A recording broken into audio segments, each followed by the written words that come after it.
ওই তাড়াতাড়ি কর, তোর হবু শাশুড়ি কল দিয়েছে। আমার আর বুঝতে বাকি রইল না যে আম্মু কার সাথে কথা বলছে। এদিকে এর আগে আমার পুরো শরীর জ্বলে যাচ্ছে। যাই হোক, খাওয়া দাওয়া করে রেডি হয়ে সিএনজি করে রাবেয়া আন্টির বাসার উদ্দেশ্যে রওনা দিলাম। প্রায় 1 ঘন্টা পর একটা বাসার সামনে গিয়ে গাড়িটা থামলো। আমি আর আম্মু ভেতরে গেলাম। আম্মুকে দেখে একটা মহিলা দৌড়ে এসে জড়িয়ে ধরে মরা কান্না করতে লাগলো। আমি আম্মুর বান্ধবীকে কোনোদিন দেখিনি, তাই চিনতে পারছি না কোনটা আম্মুর বান্ধবী। এদিকে আম্মুর কাণ্ড দেখে আমার গা জ্বলে যাচ্ছে। এই মহিলার এত আবেগ কোথায় থেকে আসে কে জানে। এই দেখলাম ভালো, আমার এখন দেখি কান্না করছে। আমাকে তো শালা বোম মারলেও কান্না বেরোবে না। যাই হোক, একটু পরে রাবিয়া আন্টি আমার দিকে তাকালো। আম্মু ইশারায় আমাকে সালাম দিতে বলল। আমার আর বুঝতে বাকি রইল না এটাই আমার বান্ধবী। আমিও সালাম দিলাম। এরপর আন্টি আমার কাছে এসে বলল, এই সুফিয়া, না তোর ছেলে নাকি?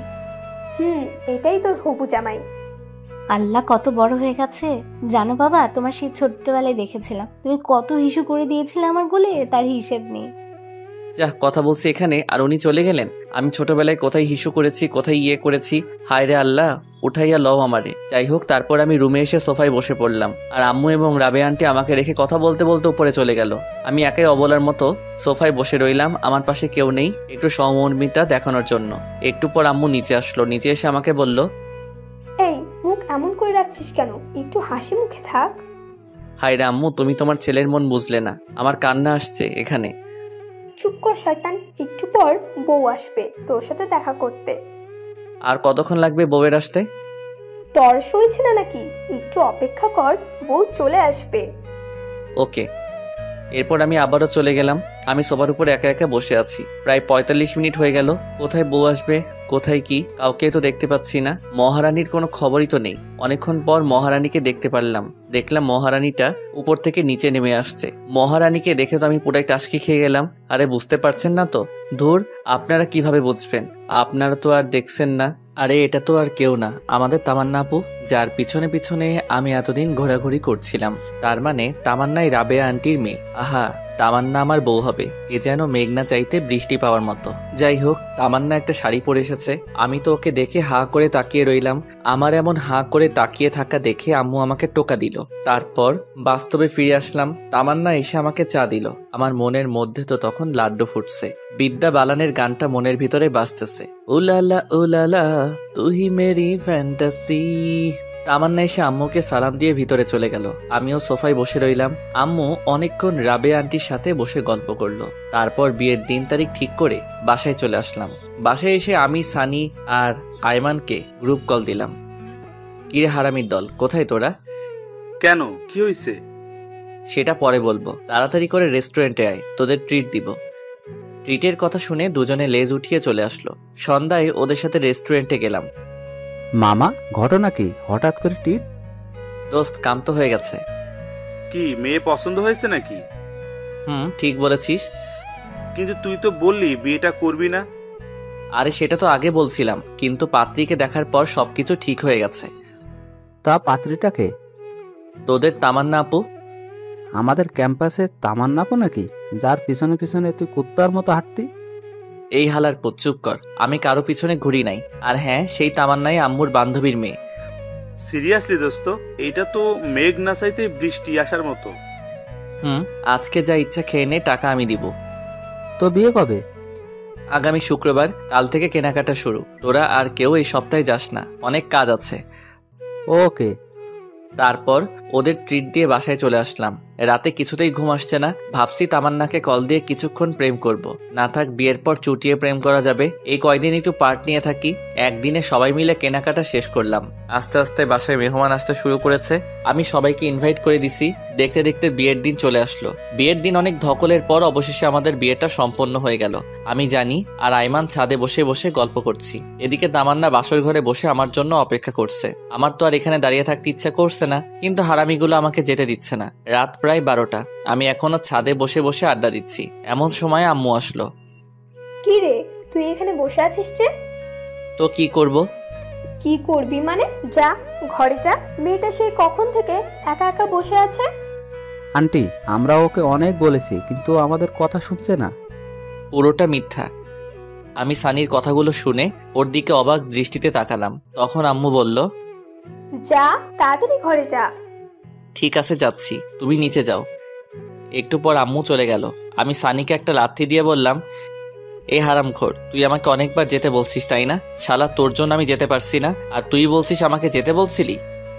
আরে মামা রাগ করস কেন? আন্টিকে একটু পাম দিলাম আর কি। আচ্ছা ঠিক আছে, তুই বাসের ঘরে যা। ওকে, যাচ্ছি, দোয়া করিস দোস্ত। এই শোন, বল। মানে বিড়ালটা ভালো করে মারিস, তোর ক্ষমতা দেখিয়ে দিবি, না হলে গোটা পুরুষ জাতি তোকে ধিক্কার দিবে। চুপ কর হারামি, আমি যাচ্ছি। আচ্ছা ঠিক আছে যা, যদি বেঁচে থাকিস তাহলে কাল দেখা হবে। আমি একটা হাসি দিয়ে নিচে চলে আসলাম।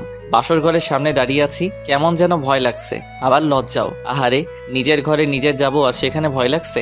1 কেজি সাহস নিয়ে দরজা খুললাম, ভিতরে গিয়ে দরজা বন্ধ করে দিলাম। তামান্নার দিকে তাকাতেই দেখলাম তামান্না কার সাথে যেন ফোনে কথা বলছিল।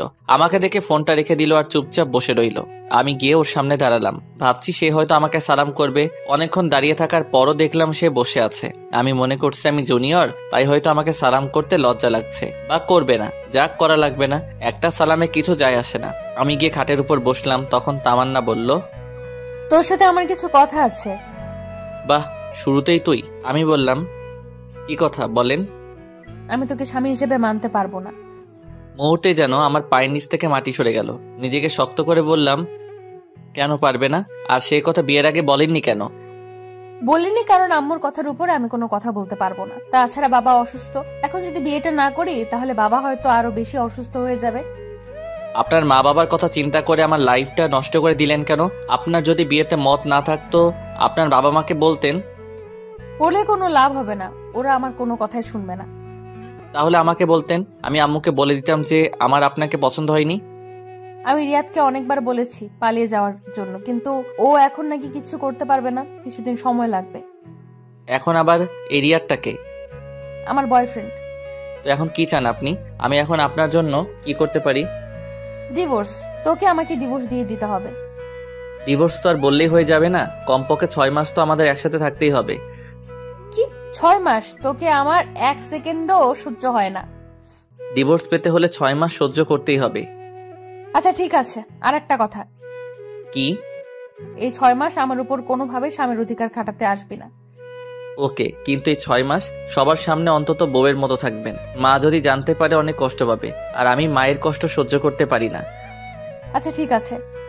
তারপর আমি রুম থেকে চলে যাচ্ছিলাম, এমন সময় আবারও তামান্না বলল, এই কই যাস? বাহিরে যাই। এখানে থেকে কি করব? না, তুই বাইরে যাবি না। কেন?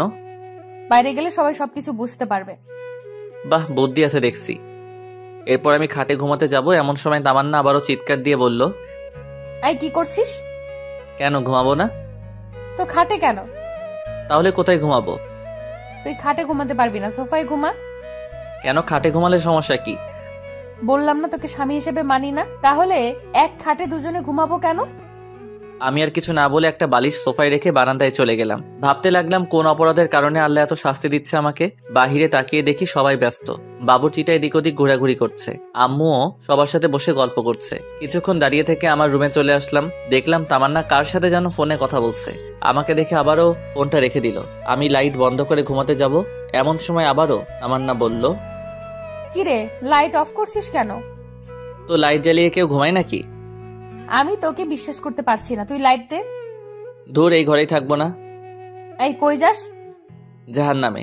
আপনি তো আমাকে বিশ্বাস করছেন না, এখানে থেকে কি করব? আচ্ছা ডিম লাইট জ্বালিয়ে রাখ। আমি আর কিছু না বলে ড্রিম লাইটটা জ্বালিয়ে ঘুমিয়ে গেলাম। সকালে ঘুম ভাঙবে তামান্নার মায়াবী মুখটা দেখে। আহা, কি সুন্দর লাগছে দেখে, মনে হচ্ছে নিষ্পাপ একটা শিশু ঘুমাচ্ছে। হুমায়ুন আহমেদ বলেছিল, যে মেয়েকে ঘুমন্ত অবস্থায় সুন্দর দেখায় সেই প্রকৃত সুন্দরী। তামান্নাও সেই হুমায়ুন আহমেদের অজানা সুন্দরী পরী। কিছুক্ষণ তাকিয়ে থাকার পর ওর ঘুমটা ভেঙে যায়। আমাকে দেখার আগে আমি আবারও ঘুমিয়ে থাকার ভান করলাম। তামান্না উঠে ফ্রেশ হতে চলে গেল, আমিও উঠে নাস্তা করে বাহিরে চলে গেলাম। সানি আইমানকে গতকাল রাতের সব ঘটনা খুলে বললাম। সত্যি তামান্না তোর কাছে ডিভোর্স চাইছে? তো আমি কি মিথ্যা বলতেছি? তো এখন কি করবি? দেখা যাক, ডিভোর্স দেওয়া ছাড়া কোনো অপশন নাই। তোদের পরিচিত কোনো উকিল আছে? আমার কাকা আছে। আচ্ছা, আমি তোকে সব কাগজপত্র দিব, তুই তোর কাকার সাথে কথা বলে রাখ। ওকে চল, এখন মন খারাপ করে বসে থেকে লাভ নেই, একটু ঘুরে আসি। ঠিক বলছিস। আচ্ছা ঠিক আছে, চল তাইলে। সারাদিন ওদের সাথে ঘোরাঘুরি করে রাত 9টায় বাসায় আসলাম। দেখি আব্বু আম্মু সবাই রেগে আগুন হয়ে আছে।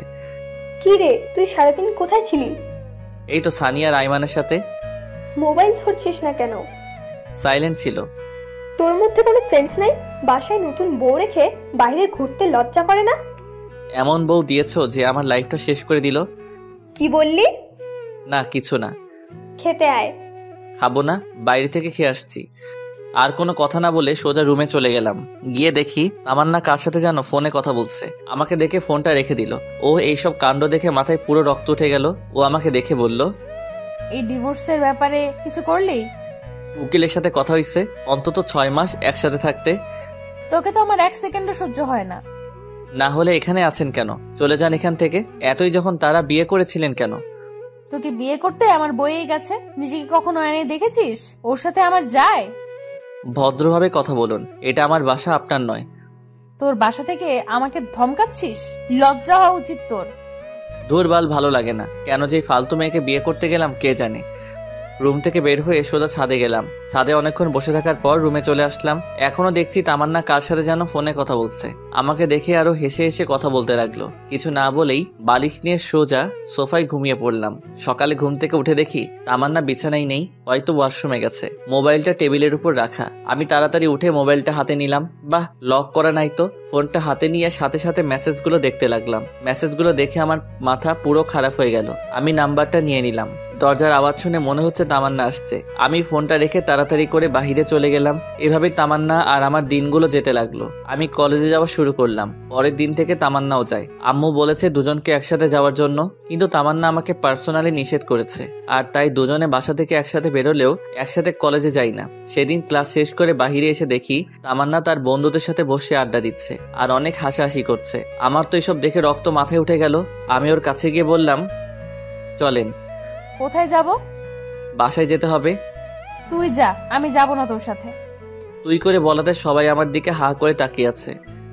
আম্মু বলেছে আপনাকে সাথে নিয়ে বাসায় যেতে। ওই কুত্তা, তোকে না বলেছি আমার উপর স্বামীর অধিকার খাটাতে আসবি না? যা তুই তোর মাকে নিয়ে। মাকে নিয়ে একদম বাজে কথা বলবেন না। বললে কি করবি? আপনি বাসায় চলুন। তাই বলে আমি ওর হাতটা ধরে টেনে বাসায় নিয়ে আসতে চাই না। এমন সময় ঠাস করে আমার গালে একটা চড় বসিয়ে দিল। তোর সাহস কি করে হয় আমার হাত ধরার? বেয়াদব কোথাকার। এটা বলে তামান্না উঠে সেখান থেকে চলে গেল। আমি গালে হাত দিয়ে দাঁড়িয়ে রইলাম। পুরো ক্যাম্পাসের ছেলে মেয়ে সবাই আমার দিকে হা করে তাকিয়ে আছে। লজ্জায় মাথা কাটা গেল। আমি আর সেখানে দাঁড়িয়ে না থেকে পাশে একটা পার্কে এসে বসে রইলাম। এমন সময় তামান্না মোবাইল থেকে নেওয়া নাম্বারটার কথা মনে পড়লো। চিন্তা করলাম কল দেব, কিন্তু না, দিলাম না। নাম্বারটা সেভ করে নিলাম। নাম্বারটা সেভ করার সাথে সাথে ইমো অ্যাকাউন্ট চলে আসলো। তারপর ইমো অ্যাকাউন্টের প্রোফাইলে গিয়ে ছেলেটার ছবি দেখলাম। একটু হ্যান্ডসাম ছেলে, একটা বাইকের উপর বসে আছে। মনে হয় এই ছেলের সাথে তামান্নার রিলেশন চলছে। ছেলেটাকে দেখে আমার কেমন যেন মনে হলো প্লে বয়। আমি ছবিটা নিয়ে আমি আমার বন্ধুদের গ্রুপে ছবিটা দিয়ে দিলাম আর বললাম, যদি কেউ এই ছেলেকে কোথাও দেখে থাকেন তাহলে যেন সাথে সাথে আমাকে কল করে। তারপর সেখানে আরো কিছুক্ষণ থাকার পর বাসায় চলে গেলাম। বাসায় আসার সাথে সাথে আম্মু ঠাস করে একটা চড় বসিয়ে দিল। আমি আবুলের মতো দাঁড়িয়ে রইলাম। মারলে কেন? বেশ করেছি, তোকে আরো মারা উচিত। কেন, কি করেছি আমি? লজ্জা করে না তোর বউ থাকা সত্ত্বেও অন্য একটা মেয়েকে নিয়ে পার্কে ঘুরতে যাস? মানে কে তোমাকে এসব কথা বলেছে? তোকে একটা মেয়ের সাথে দেখিনি? তামান্না তোকে নিষেধ করার জন্য তুই সবার সামনে তামান্নাকে চড় মারিসনি? এ কথা শুনে তো আমার মাথায় আকাশ ভেঙে পড়বে। আম্মু, আমার কথাটা শোনো। তুই কোনো কথা বলবি না আর আমাকে আম্মু বলে ডাকবি না। আমি কখনো চিন্তাও করতে পারিনি যে তুই এত খারাপ হয়ে যাবি। আম্মু, এসব মিথ্যা। আমি জানি না, তুই আমার চোখের সামনে থেকে চলে যা, তোকে যেন আর না দেখি। ধুর, কার মুখ দেখে যে সকালে ঘুম থেকে উঠলাম। এমনি সকাল থেকে আমার সাথে যা যা ঘটছে। এদিকে আম্মু আমাকে বিশ্বাস করছে না। ব্যাগটা ঘাড়ি নিয়ে বাইরে চলে গেলাম। বাইরে এসে একটা জায়গায় বসে রইলাম। অনেক রাত হয়ে গেছে, কি করব কিছু বুঝতে পারছি না। রাতে বাসায় না গিয়ে সানির বাসায় চলে গেলাম। কিরে, রাতের বেলায় তুই এখানে? কেন, সমস্যা হচ্ছে নাকি? সমস্যা হলে বলে দিয়ে চলে যাই। আরে ধুর, সমস্যা হবে কেন? তোকে তো কোনোদিন ভুলেও বাসায় নিয়ে আসা যায় না। আজকে এভাবে চলে আসলি তাই বললাম আর কি। আচ্ছা বাদ দে, ভেতরে আয়। তারপর আমি সানির মা বাবাকে সালাম দিয়ে ভেতরে গিয়ে ব্যাগটা রেখে ফ্রেশ হলাম। ফ্রেশ হয়ে এসে দেখি বাবা বারবার কল দিচ্ছিল। আমি ফোনটা কেটে দিয়ে সুইচ অফ করে রাখলাম। একটু পর সানির মা এসে খাওয়ার জন্য দেখে গেল। তারপর খাওয়া দাওয়া শেষ করে রুমে চলে আসলাম। এবার সানি বলল, এবার বলতো কাহিনীটা কি? তারপর আমি সানিকে সবকিছু খুলে বললাম। আমার কথাগুলো শুনে সানি বলল, আচ্ছা তাহলে এই ঘটনা। আচ্ছা, তো কাকার সাথে ডিভোর্সের ব্যাপারে কথা বলেছিস? কিছুদিনের মধ্যে কাগজপত্র চলে আসবে। তুই একটু বলে সবকিছু তাড়াতাড়ি করতে বলতো। আচ্ছা ঠিক আছে। তারপর সানির সাথে ঘুমিয়ে পড়লাম। পরের দিন সানিদের বাসা থেকে সরাসরি কলেজে চলে গেলাম। ক্লাস করতে ভালো লাগছে না, তাই বাহিরে এসে আমি, সানি আর আইমান গাছতলায় বসে আছি। দেখলাম তামান্না একটা ছেলের সাথে বাইকে করে কলেজে আসছে। বাইক থেকে নেমে ছেলেটার হাত ধরে উপরে যেতে লাগলো। দেখে আমার মাথা খারাপ হয়ে গেল, কারণ সে তো এখনো আমার বউ, আমি তো এখনো ডিভোর্স দেইনি। ডিভোর্স হওয়ার পর সে যা খুশি তাই করুক, কিন্তু এখন কেন এসব করতে হবে? রাগে আমার শরীরের লোমগুলো দাঁড়িয়ে গেল। আমি সেখান থেকে উঠে তামান্নার দিকে যেতে লাগলাম। কি রে, কই যাস? এই তো একটু আসছি। দাঁড়া, আমরাও আসছি। ওকে। তারপর সবাই একসাথে তামান্নার কাছে গেলাম। তামান্নার কাছে গিয়ে বললাম, কি ব্যাপার, আপনি এই ছেলের হাত ধরে আছেন কেন? আমি কার হাত ধরবো না ধরবো সেটা আমার ব্যাপার, তোর কি? অবশ্যই আমার সমস্যা, ভুলে যাবেন না এখনো আপনি আমার স্ত্রী। তোকে আমি স্বামী হিসেবে মানি না। তোকে বলেছি না আমার উপর স্বামীর অধিকার খাটাতে আসবি না। আপনি না মানলেও আমার কিছু করার নেই, কারণ আপনি এখনো আমার স্ত্রী। আমাদের এখনো ডিভোর্স হয়নি। আমি যা বলবো আপনাকে তাই শুনতে হবে। যদি না চলি কি করবি? দেখবেন কি করতে পারি। দেখা তুই কি করতে পারবি। তাই বলে আমি তামান্নার দিকে আস্তে আস্তে এগোতে লাগলাম, আর সে পিছাতে লাগলো। আমি তার কাছে গিয়ে তামান্নার পাশে থাকার ছেলেটাকে একটা ঘুষি মারি। আমার কর্মকাণ্ড দেখে সবাই হা করে তাকিয়ে আছে। ছেলেটার কলার চেপে ধরলাম। এই শালারপু, কি নাম তোর? লজ্জা করে না অন্যের বউয়ের সাথে প্রেম করতে? তুই জানিস আমি কে? তুই আমেরিকার প্রেসিডেন্ট হলেও আমার দেখার টাইম নাই। তোকে যদি আর একবার তামান্নার সাথে দেখি তাহলে তোর খবর আছে। তুই আমার গায়ে হাত তুলছিস না? দেখ তোর কি হাল করি।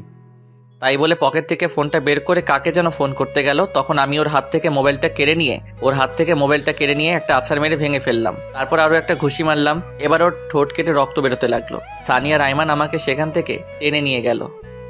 তামান্না আমায় রেগে যাওয়া দেখে ভয়ে কাঁপতে লাগলো। সানিয়া রাইমানের সাথে নিচে চলে আসলাম। তারপর কলেজের পিছনে গিয়ে অনেকক্ষণ বসে রইলাম। কিছুই ভালো লাগছে না, কলেজ ছুটি হয়ে গেছে। সানিয়া, আমি আর রাইমান বসে রইলাম। অনেকক্ষণ পর আমরাও উঠে হাঁটা দিলাম। পরে সানিয়া রাইমানের থেকে বিদায় নিয়ে বাসার দিকে রওনা দিলাম। ওরাও ওদের বাসায় চলে গেল। দুপুরবেলা রাস্তায় মানুষজন খুব একটা বেশি নেই, একেবারে নেই বললেই চলে। খেয়াল করলাম দুইটা ছেলে সিগারেট টানতে টানতে আমার পিছনে আসতে লাগলো। আর একটু সামনে যাওয়ার পর আরেকটা গলি থেকে 4 জন বেরিয়ে আসলো, দেখতে মাস্তান টাইপের। সবাই একসাথে আমার পিছু পিছু আসতে লাগলো। হঠাৎ করে একটি ছেলে পিছন থেকে আমার ঘাড়ে হাত রেখে চাপ দেয়। তাই দেখে আমি পিছনে তাকাই। আগুন আছে, সিগারেট খাবো? সরি, আমি ওসব খাই না। আইসে আমার লোক কে ছিলে, ওইসব খাই না। কি ব্যাপার, আপনাদের সমস্যা কি? আমার কোনো কথার উত্তর না দিয়ে একটা ছেলে আমার কাছে এসে আমার মুখটা চেপে ধরে, আর বাকি সবাই আমার উপর ঝাঁপিয়ে পড়ে। একা ছিলাম তাই সবার সাথে পেরে উঠতে পারিনি। ওরা সবাই অনেক বাজেভাবে আমাকে মারে। 2 জন আমার হাত ধরে রাখে, আর বাকিরা আমার গালে, বুকে, পেটে ঘোরাতে থাকে। মুখ দিয়ে রক্ত পড়ছে। আমি ওদের মার সহ্য করতে না পেরে শুয়ে পড়লাম। দেখলাম তামান্না আর ওই ছেলেটা বাইক নিয়ে আসলো। ছেলেটা সবাইকে বলল, মরে গেলে নদীতে নিয়ে গিয়ে লাস্টে ফেলে দিস। তাই বলে ওরা চলে গেল। তামান্না ছেলেটার কথা শুনে হাসতেছে। এরপর দুজনে বাইক নিয়ে চলে গেল। এমন সময় হঠাৎ করে একটা ছেলে লাঠি দিয়ে আমার মাথায় আঘাত করে। এরপর আমি সেন্সলেস হয়ে পড়ে যাই। এরপর আমার আর কিছু মনে নেই। আমার জ্ঞান ফেরার পর নিজেকে হাসপাতালে আবিষ্কার করলাম। দেখলাম আইমান আর সানি পাশে বসে আছে। এখন কেমন লাগছে? মোটামুটি ভালো। আম্মু কই? আন্টি এতক্ষণে এখানে ছিল। আমরা তাকে জোর করে বাসায় পাঠিয়ে দেই। এই 2 দিন আন্টি এখানে থেকে থেকে তিনিও অসুস্থ হয়ে গেছেন। তার মানে 2 দিন পর আমার জ্ঞান আসলো। শরীরের প্রত্যেকটা অঙ্গ ব্যথা করছে। অনেক কষ্টে উঠে বসলাম। তারপর ওদেরকে বললাম, তামান্না এসেছিল কি? একবার এসেছিল, ওর বাবা নাকি অসুস্থ, সেখানে চলে গেছে। ও আচ্ছা। তো তোর এই অবস্থা কি করে হলো? এই তুই কি বলছিস? ও ঠিক মতো কথা বলতে পারছে না, আর তুই ঘটনা জিজ্ঞেস করছিস? আচ্ছা তোরা সবাই বাসায় চল, বাসায় গিয়ে তোদের সবকিছু বলবো। এখন বাসায় যাওয়া যাবে না, ডাক্তার বলেছে তোকে হাসপাতালে আরো 2 দিন থাকতে হবে। এখানে থাকতে ভালো লাগছে না, আমাকে একটা কল দে, আজকেই এখান থেকে চলে যাব। তারপর আম্মু হাসপাতালে আসলো। আম্মু এসে আমাকে জড়িয়ে ধরে কান্নাকাটি করতে লাগলো। তারপর ডাক্তারের থেকে পারমিশন নিয়ে বাসায় চলে গেলাম। সেদিন রাতে সানিয়া রাইমান আমার সাথেই ছিল। রাতে ওদের দুজনকে সবকিছু খুলে বলি। তারপর আমি সানিকে বললাম তাড়াতাড়ি করে ডিভোর্স পেপার রেডি করতে। সেদিন রাতে 3 জন একসাথে ঘুমিয়ে পড়লাম। পরের দিন দেখি তামান্না ওর বাবার বাড়ি থেকে চলে এসেছে। আমাকে দেখে বলল, কি রে, এখনো বেঁচে আছিস? আমি তো ভেবেছিলাম মারা গেছিস। রাগে আমার রক্ত গরম হয়ে গেল। সানি আর আইমান সবকিছু শুনে ফেলে। ওদেরকে দেখে তামান্না চোরের মতো ঘর থেকে বেরিয়ে গেল। সেদিন থেকে আমি আর ওর সাথে কথা বলি না, এমনকি আমি আমার নিজের রুমেও যাই না। অসুস্থতার জন্য কলেজে যেতে পারছি না। তামান্না ঠিকই কলেজে যাচ্ছে। ও যে কলেজে গিয়ে ঠিক কি করে তা আমি খুব ভালো করেই জানি। এভাবে আরো 1 সপ্তাহ পেরিয়ে গেল। তামান্নার আচরণ দিন দিন আরো খারাপ হতে লাগলো। একদিন সকালে ঘুরতে বের হয়েছি, এমন সময় ফাহাদের কল আসলো। কি রে, কি অবস্থা তোর? এই তো আমরা ভালো, তোর কি অবস্থা? আমারও ভালো। তো কি মনে করে ফোন করলি? দোস্ত, তুই যে একটা ছেলে ছবি দিয়েছিলি মনে আছে? তো কি হয়েছে এখন? ওই ছেলেটাকে দেখলাম পার্কে একটা মেয়ে নিয়ে বসে আছে। আরে কি বলিস, কোন পার্কে? তারপর ফাহাদ আমাকে ঠিকানা দিল। ঘড়ির দিকে তাকিয়ে দেখি 11টা বাজে। তার মানে তামান্না কি কলেজের নাম করে পার্কে ঘুরতে গেছে? কেমন যেন খারাপ লাগছে। বিয়ের পর স্বামীকে রেখে অন্য ছেলের সাথে কেউ ঘুরতে যায়, আর ছেলেটা কেমন একটা বিবাহিত মেয়েকে নিয়ে ঘুরতে যায়। অথচ মা এসব কথা শুনে আমাকে সন্দেহ করে না। না, এত কিছু ভেবে লাভ নাই, এখন চুপচাপ পার্কে যাই। তারপর ওদের দুজনের কিছু ছবি তুলে নিয়ে আম্মুকে দেখাতে হবে, তাহলে ডিভোর্সটা দিতে খুব সুবিধা হবে। তাড়াতাড়ি পার্কে গেলাম। ফাহাদ সেখানে দাঁড়িয়ে আছে। তারপর ফাহাদ ও আমি দুজন পার্কের ভেতরে চলে গেলাম। দেখলাম সেই ছেলেটি যে লোক পাঠিয়ে আমাকে মেরেছিল আর তামান্না ও যার বাইকে ঘোরাঘুরি করে, ছেলেটা কি স্পষ্ট দেখা যাচ্ছে, কিন্তু তামান্নার মুখটা ঠিক বোঝা যাচ্ছে না। আমার পিছন থেকে দেখে কেন যেন মনে হচ্ছে এটা তামান্না নয়। উল্টো পথে গিয়ে দেখি আমার ধারণাই ঠিক, মেয়েটা তামান্না নয়। তার মানে ছেলেটা এরকম আরো অনেক মেয়ের সাথে প্রেমের অভিনয় করে। শালাকে দেখলেই মনে হয় একটা প্লে বয়। আর কিছু না ভেবে চুপচাপ পকেট থেকে ফোনটা বের করে ভিডিও করতে লাগলাম। আহা কি সুন্দর, দুজন দুজনকে জড়িয়ে ধরে আছে, হাতে হাত রেখে হাসাহাসি করছে। আমি ফাহাদকে বললাম, তুই ভিডিও করতে থাক, আর আমি যেটুকু ভিডিও করেছি সেটা তামান্নাকে হোয়াটসঅ্যাপ করে দেই। তাই বলে সাথে সাথে তামান্নাকে ভিডিওটা পাঠিয়ে দিলাম। তামান্না ভিডিওটা দেখে আমাকে বারবার কল দিতে লাগলো, কিন্তু আমি কলটা রিসিভ করছি না, বারবার কেটে দিচ্ছি। তারপর সে আমাকে একটা মেসেজ করলো জায়গাটা কোথায় জানার জন্য। তারপর আমি পার্কের ঠিকানাটা লিখে তামান্নাকে পাঠিয়ে দিলাম। আমি আর ফাহাদ সেখানে দাঁড়িয়ে রইলাম। 10 মিনিট পর দেখলাম তামান্না পার্কে চলে আসলো। আমি তামান্নাকে দেখে আমি আর ফাহাদ দুজনে গাছের আড়ালে লুকিয়ে গেলাম। দেখছি তামান্না ছেলেটাকে পাগলের মতো খুঁজতে লাগলো। তারপর অনেক খোঁজাখুঁজি শেষে ছেলেটাকে দেখতে পাই। ছেলেটাকে দেখে কোনো কথা না বলে সোজা ছেলেটার কাছে গিয়ে শার্টের কলার ধরে করে 2টা চড় ছেলেটার গালে বসিয়ে দেয়। ছেলেটা সেটা দেখে তামান্নার দিকে রাগী চোখে তাকালো। এরপর তামান্না বলতে শুরু করলো, ছি, তোর লজ্জা করে না আমার সাথে রিলেশন চলাকালীন অন্য একটা মেয়ের সাথে কিভাবে ঢলাঢলি করতে? তুমি যা ভাবছো তা নয়, আমার কথাটা একবার শোনো। তোর কথা আর কি শুনবো? যা দেখার তা তো নিজের চোখেই দেখলাম। তামান্নার এসব কথা শুনে ছেলেটার পাশে থাকা মেয়েটিও অনেক রেগে গিয়ে ছেলেটাকে একটা চর মেরে সেখান থেকে চলে যায়। আমি আর ফাহাদ এসব দেখছি আর হাসছি। এবার ঠেলা সামলাও প্লে বয়। মেয়েটা চলে যাওয়ার পর ছেলেটা তামান্নার গালে একটা চর বসিয়ে দেয়। সাথে সাথে লাগে রক্ত আমার মাথায় উঠে গেল। ইচ্ছা করছে ছেলেটাকে এখানে মেরে পুঁতে ফেলি, কিন্তু না, তামান্নাও আমাকে অনেক কষ্ট দিয়েছে, আর তাই এবার সে বুঝুক ভালোবাসার মানুষ কষ্ট দিলে তা কেমন লাগে। বেশি আলগা পিরিত দেখালে এমনটাই হয়। ছেলেটা তামান্নাকে বলতে লাগলো, ওই তুই আমাকে ফারিয়ার সামনে অপমান করলি কেন? বেশ করেছি। তুই আমার সাথে রিলেশনে থেকে অন্য একটা মেয়ের সাথে কি করছিস? হ্যাঁ, কি তোর রিলেশন? হা হা হা, তুই ভাবলি কি করে আমি তোর সাথে রিলেশন করছি? মানে আমি কোনোদিন তোর সাথে রিলেশন করিনি। তোর সাথে যা ছিল সেটা হচ্ছে টাইম পাস। আর তুই ভাবলি কি করে তোর মতো একটা মেয়েকে আমি আমার বউ বানাবো? কেন আমাকে বিয়ে করতে পারবে না কেন? যে মেয়ে বিয়ের পর স্বামীর সাথে খারাপ ব্যবহার করে, বাসায় স্বামী রেখে অন্য একটা ছেলের সাথে রিলেশন করে, তাকে বিয়ে করা আমার পক্ষে কোনোভাবেই সম্ভব না। প্রপোজ করার সময় মনে ছিল না? সবই মনে ছিল, কিন্তু আমি তো তোর সাথে রিলেশন করিনি। যা করেছি তা হচ্ছে টাইম পাস, টাকা নেওয়ার জন্য আর তোর শরীর ভোগ করার জন্য। টাকা তো অনেক আগেই খেয়েছি, কিন্তু তোর শরীরটা ভোগ করতে পারিনি। তাই এতদিন আমার নাটকটা চালিয়ে যেতে হলো। আমি বিয়ে করব ফারিয়াকে। ওর বাবার অনেক টাকা আছে। তোর বাবার কি আছে? এটা শুনে তামান্না ছেলেটাকে আর একটা চড় মারে। তারপর কান্না করতে করতে বলছে, তোর মতো বাটপার আমি আমার জীবনেও দেখিনি। আমি শুধুমাত্র তোর জন্য শিহাবকে অনেক কষ্ট দিয়েছি, কিন্তু আর না। আজকে থেকে আমাদের সম্পর্ক এখানেই শেষ। আর কোনো দিন আমার সামনে আসবি না। এটা বলে তামান্না কাঁদতে কাঁদতে বাসায় চলে যায়। আর এদিকে ছেলেটা গালে হাত দিয়ে আবুলের মতো দাঁড়িয়ে আছে। তামান্না কথা ভেবে খুব খারাপ লাগছে। বেচারি খুব ভালোবাসতো ছেলেটাকে। আবার আমার অনেক ভালো লাগছিল যে ফকির নিয়ে আমার সাথে অনেক বাজে ব্যবহার করেছে। এবার ঠেলা বোঝ। আর কিছুদিন অপেক্ষা কর, আমিও তোকে ডিভোর্স দিয়ে দিব। তখন বুঝবি এই শিহাব তোর জীবনে কতটা গুরুত্বপূর্ণ ছিল। যাই হোক, আমি ফাহাদকে ধন্যবাদ দিলাম, কারণ সে আজকে খবরটা না দিলে ছেলেটা হয়তো তামান্নার সাথে ফিজিক্যাল রিলেশন করত। আল্লাহ বাঁচাইছে। আল্লাহ যা করে ভালোর জন্যই করে। তারপর পকেট থেকে ফোনটা বের করে আমার বন্ধুদের সবাইকে একটা মেসেজ ফরওয়ার্ড করলাম, দুপুরে সবাই রেস্টুরেন্টে আসিস, আমি আজকে ট্রিট দিব। মেসেজটা পেয়ে সবাই লেজ উঠিয়ে রেস্টুরেন্টে তাড়াতাড়ি চলে আসলো। এরপর সবাই মিলে খাওয়া দাওয়া করলাম। আইমান আমাকে জিজ্ঞাসা করলো, হঠাৎ এমন ট্রিট দিচ্ছিস কেন? তারপর আমি সবাইকে সব ঘটনা খুলে বললাম। সবাই ঘটনা শুনে অনেক খুশি হলো।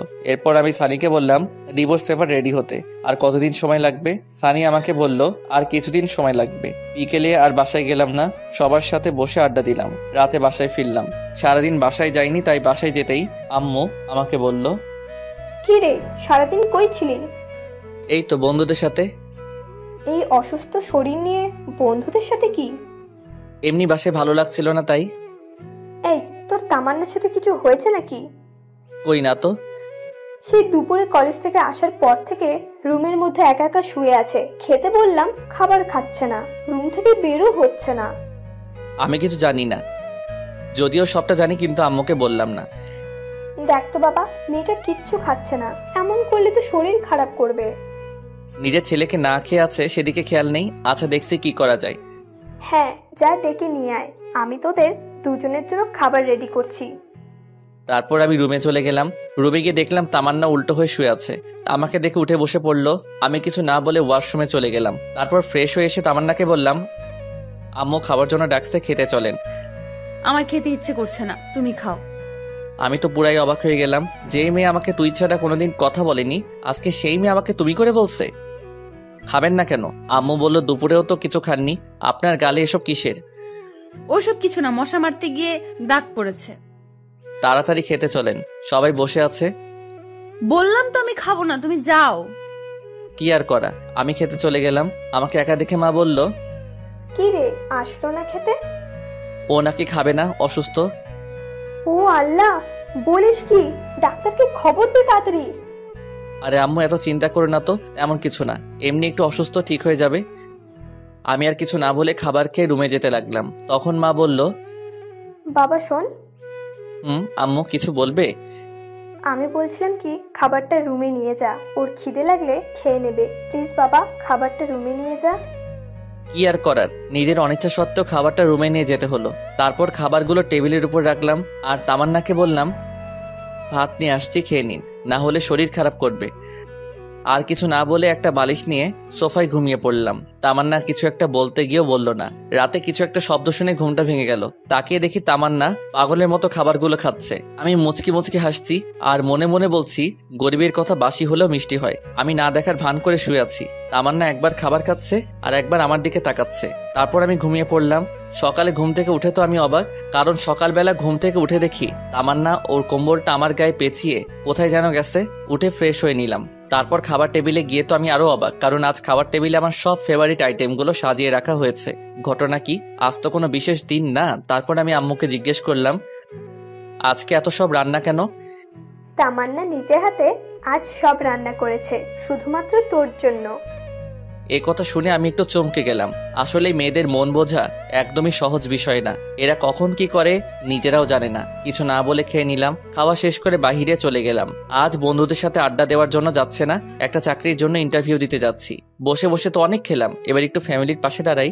ইন্টারভিউ দিয়ে বন্ধুদের সাথে একটু আড্ডা দিয়ে রাতে বাসায় আসলাম। তারপর সবাই একসাথে ডিনার করলাম। এরপর আমি রুমে গিয়ে বসে বসে একা একা মোবাইল চালাচ্ছি। এমন সময় তামান্না আসলো। আমি উঠে ছাদে চলে গেলাম। ছাদে বসে বসে কিছুক্ষণ গান শুনলাম। তারপর রুমে এসে দেখি তামান্না এখনো বসে আছে। কি ব্যাপার, আপনি এখনো ঘুমাননি? একটু পরে ঘুমাবো, তোমাকে একটা কথা বলবো তো তাই। বলেন। আমাকে আর আপনি করে বলতে হবে না। তো কি বলবো? এখন থেকে তুমি করে বলবে। No thanks. তারপর খাট থেকে বালিশ নিয়ে সোফায় ঘুমাতে যাব। এমন সময় তামান্না আবারও বলল, সোফায় না ঘুমাইলে হয় না? সোফায় না ঘুমালে কোথায় ঘুমাবো? এখন থেকে তুমি খাটে ঘুমাবে। কেন, আপনার বকা খাওয়ার জন্য নাকি চর খাওয়ার জন্য? দেখেন, আমারও একটা পার্সোনালিটি আছে। শুনো শিহাব, এতদিন যা কিছু করেছি তার জন্য সরি। আমি আর কিছু না বলে সোফায় গিয়ে ঘুমিয়ে পড়লাম। তুই কি ভেবেছিস তোর নরম নরম মিষ্টি কথায় আমি পটে যাব? তুই এখনো শিয়াবকে চিনিসনি। আমি তোকে অনেক ভালোবাসতাম, কিন্তু আমি যখনই তোর কাছে যেতাম তখনই অপমান ছাড়া আর কিছু পাইনি। যাক, এত কিছু ভেবে লাভ নেই, ঘুমিয়ে পড়ি। রাতে কারো গোঙানির শব্দে ঘুমটা ভেঙে গেল। ড্রিম লাইটের আলোয় রুমের মধ্যে সবকিছু একটু একটু দেখা যাচ্ছে। দেখলাম তামান্না শুয়ে শুয়ে কান্না করছে। ও কান্না করুক, তাতে আমার কি? আমি বালিশটা কানের উপর চাপা দিয়ে ঘুমিয়ে পড়লাম। সকালবেলা কারো নরম হাতের স্পর্শে ঘুমটা ভেঙে গেল। হালকা চোখ খুলে দেখি তামান্না আমার মাথায় হাত বুলাচ্ছে। আমিও না বোঝার ভান করে ঘুমিয়ে আছি। একটু পর সে উঠে গোসল করতে চলে গেল। গোসল করে এসে আমাকে ডাকতে লাগলো। ঘুম থেকে উঠে আমিও ফ্রেশ হয়ে নিলাম। সকালবেলা নাস্তা করে শুয়ে শুয়ে ফেসবুকিং করছি।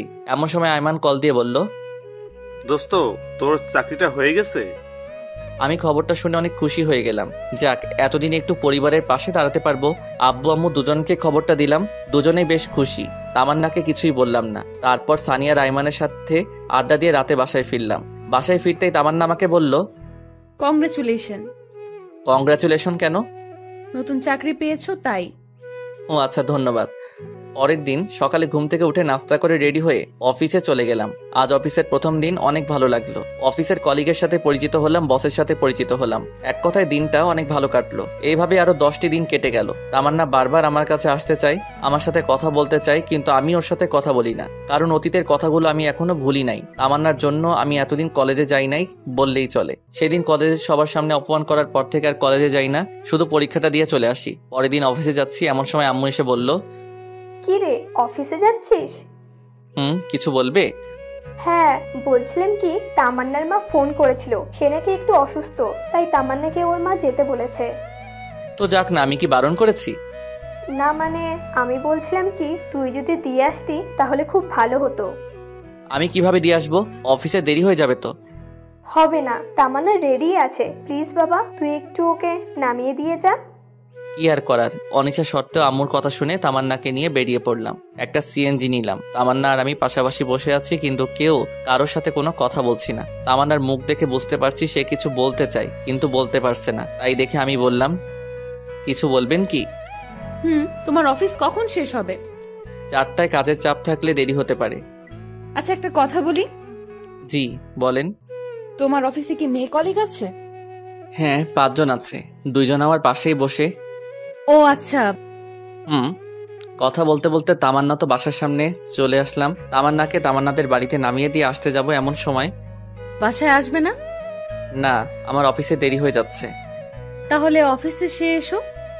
না, আর কারো অপমান সহ্য করব না। এমনিতেই অনেক অপমান সহ্য করেছি। কলেজে যাওয়া বন্ধ করে দিছি। আপনি ভেতরে যান। তামান্না কিছু বলতে চাইছিল, কিন্তু আমি ওর কথা না শুনে সিএনজি ড্রাইভারকে বললাম গাড়ি টান দিতে। তারপর সোজা অফিসে চলে গেলাম। সারাদিন অফিস করে বিকেলে আড্ডা দিয়ে বাসায় গেলাম। আমি বাসায় যেতেই আম্মু আমাকে বলল, কি রে, তুই এখানে কেন? তো কোথায় যাব? তামান্নাদের বাসায় যাসনি? আমাকে কি পাগলা কুত্তায় কামড়াইছে? ভালো লাগছে না, খাবার দাও তো। তোমার কথা রাখতে গিয়ে আজ আমার জীবন তেজপাতা হয়ে গেল। কি বললি? কিছু না, খাবার দাও তাড়াতাড়ি, আমি ফ্রেশ হয়ে আসছি। আচ্ছা আয়। তারপর ফ্রেশ হয়ে এসে খাওয়া দাওয়া করে রুমে গিয়ে শুয়ে রইলাম।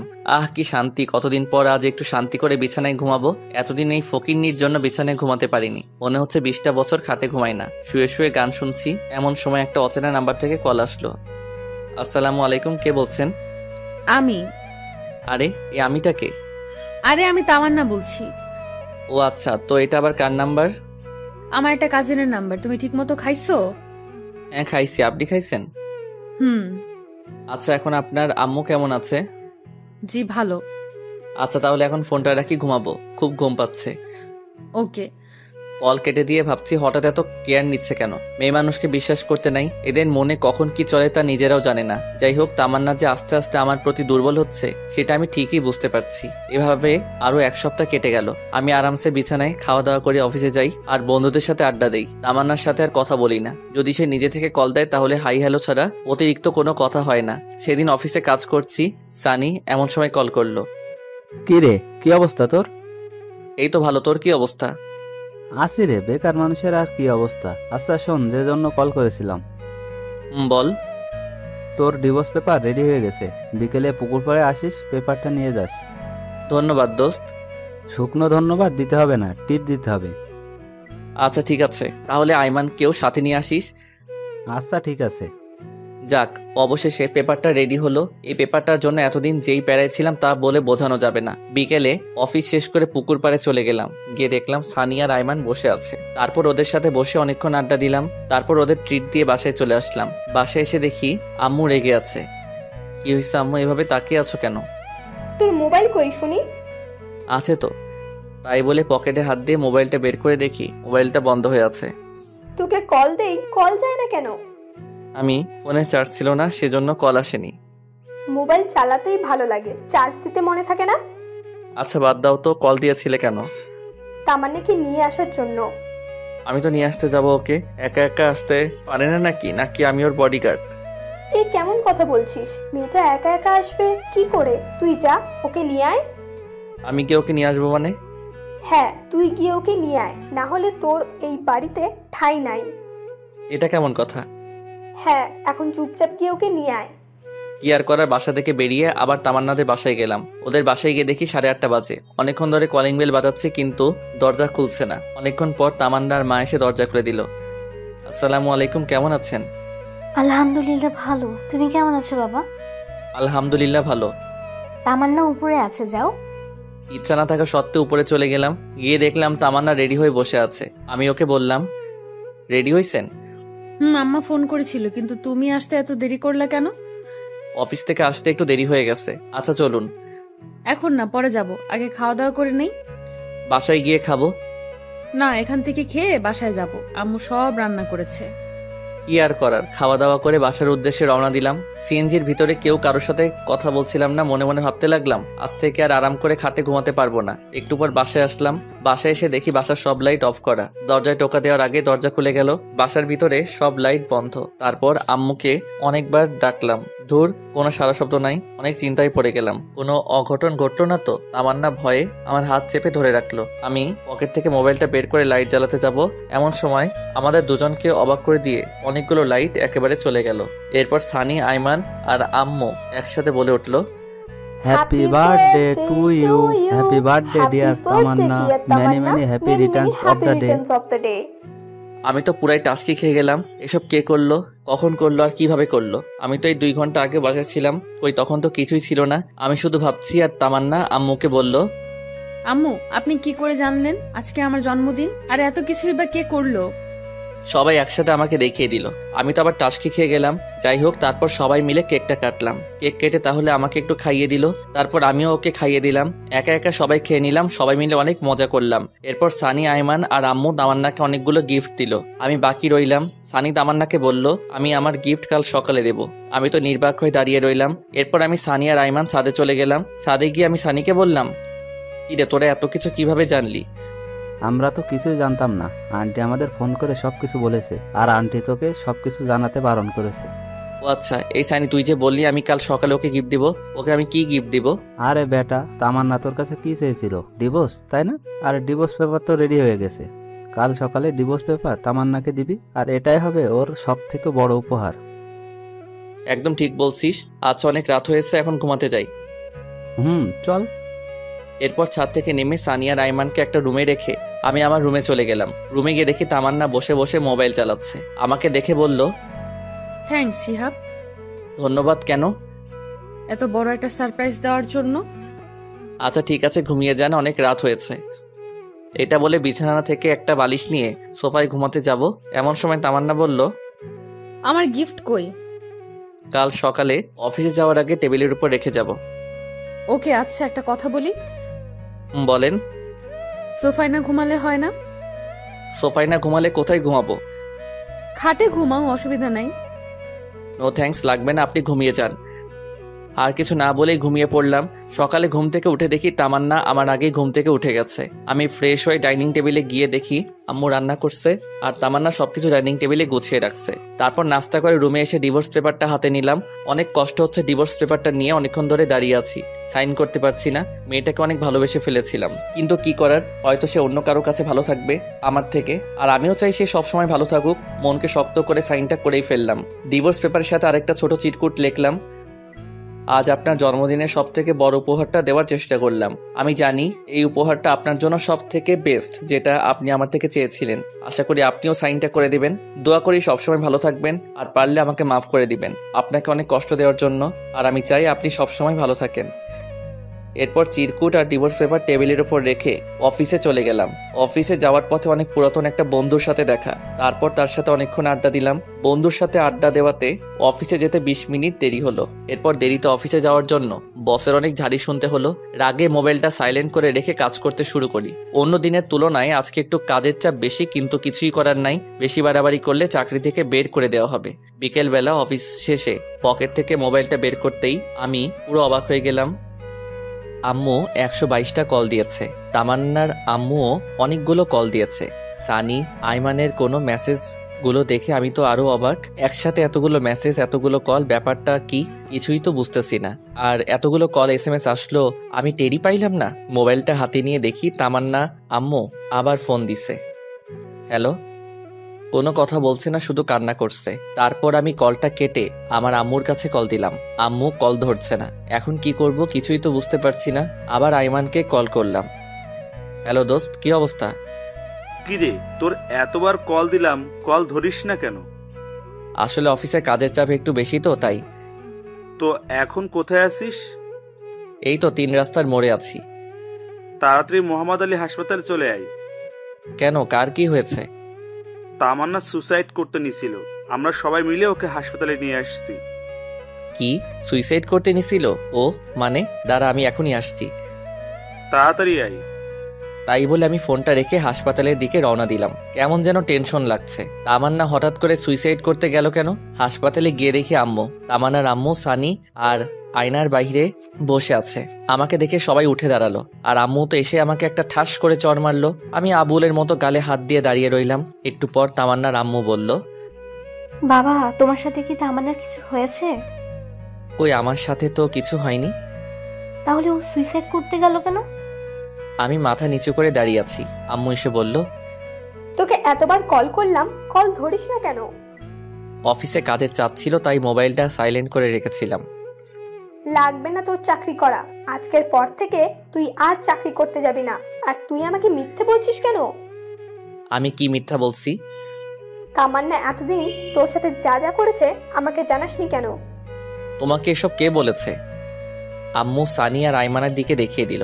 আমি বুঝে গেলাম ওরাই আম্মুকে সব ঘটনা বলে দিছে। সানি, পাড়া, আইমানের দিকে আমি রাগী দৃষ্টিতে তাকালাম। ওরা নিচের দিকে তাকিয়ে আছে। এমন সময় ডাক্তার এসে বলল, রোগীর জ্ঞান ফিরেছে। এটা শুনে আম্মু আর তামান্নার আম্মু ভিতরে চলে গেল। সানি আর আইমান যেতে চাইলো, কিন্তু আমি ওদের দুজনকে ধরে বললাম, এই ওদের মধ্যে আম্মুকে সব কথা কে বলেছে? কিরে, কথা বলছিস না কেন? আমরা দুজনেই বলেছি। কেন বলছিস? জানিস আম্মু কত কষ্ট পাবে এখন? কারণ তামান্নাকে আম্মু পছন্দ করে, আমার সাথে বিয়ে দিয়েছে। আন্টিকে না বলে উপায় ছিল না। আন্টি আমাদের যেভাবে চাপের মুখে ফেলে রেখেছিল, তাতে আমরা না বলে কোনো উপায় খুঁজে পাইনি। সরি দোস্ত। দূর শালা। দোস্ত, একটা কথা বলি। কি কথা বল? দোস্ত, তামান্নাকে ডিভোর্সটা না দিলে হয় না? মনে হয় ওকে ডিভোর্সটা না দেওয়াই ভালো। কেন, তোর হঠাৎ এমনটা মনে হলো কেন? দেখ, তামান্না তোকে আগে ইগনোর করতো, অবহেলা করতো, কিন্তু এখন তো সে তোর প্রতি দুর্বল হয়ে গেছে। আস্তে আস্তে তোকে ভালোবাসতে শুরু করেছে। দেখছিস না, ডিভোর্স পেপার পাওয়ার সাথে সাথে সে সুইসাইড করতে গেছিল। দোস্ত, সানি ঠিক কথাই বলেছে। আমারও তাই মনে হয়। ওকে ডিভোর্স দিস না। এই সব কিছুই ছিল মনে মনে। আসলে তামান্নাকে বোঝাতে হবে ভালোবাসার মানুষের থেকে কষ্ট পেলে কেমন লাগে, তাই ওকে আরো কিছু কষ্ট পেতে হবে। আচ্ছা, ওইসব পরে দেখা যাবে। শোন, তামান্নাকে আরো কিছু শাস্তি দিতে হবে। আমার সাথে যেসব করেছে তার ফল ওকে পেতেই হবে। তুই এই অবস্থায় ওকে শাস্তি দিতে চাচ্ছিস? এই অবস্থায় ওকে কিভাবে শাস্তি দিবি? সময় হলেই সবকিছু দেখতে পারবি। এখন এসব না ভাবলেও চলবে। আমরা 3 জন কথা বলছি, আমাকে সবাই আম্মু বাহিরে আসলো। বাহিরে এসে আমাকে বলল, এই হারামজাদা, তোর মনে কি একটু দয়া মায়া নেই? মেয়েটা যে এখন কেমন আছে একটু খবর নেওয়া যায় না? আয় ভেতরে আয়, তামান্না তোকে রাখছে। আম্মুর কথা শুনে আমরা তিনজনে ভিতরে গেলাম। আমি ভিতরে গিয়ে তামান্নার মাথার কাছে বসলাম। আমাকে দেখে একটু অভিমান করে মাথাটা অন্যদিকে ঘুরিয়ে নিল। এরপর আম্মু সবাইকে ইশারা করলো বাহিরে যেতে। আম্মুর কথায় সবাই বাহিরে চলে গেল। ভেতরে আমি আর তামান্না রইলাম। দুজনে চুপ করে বসে আছি, কেউ কোনো কথা বলছি না। দুজনে চুপ থাকার পর আমি নীরবতা দেখে বললাম, এখন আপনার কি অবস্থা? সেটা কারো না জানলেও চলবে। কথা শুনে বুঝলাম মেয়েটা আমার উপর অনেক অভিমান করে আছে। সমস্যা নাই বালিকা, দেখতে থাকো, তোমার জন্য আরো কত কি অপেক্ষা করছে। সামনে যে আরো কত কি হতে যাচ্ছে সেটা আমি নিজেও জানি না। কিছুক্ষণ পর আমি আবারও বললাম, রাগ করেছেন? রাগ করার মানুষ থাকলে তো রাগ করব। আমার কি রাগ করার মানুষ আছে নাকি? আচ্ছা বাদ দেন, এই কাজটা কেন করতে গেলেন সেটা বলেন। তুই কি কিছুই বুঝিস না? আপনি কেন সুইসাইড করতে নিয়েছিলেন সেটা আমি কি করে জানবো?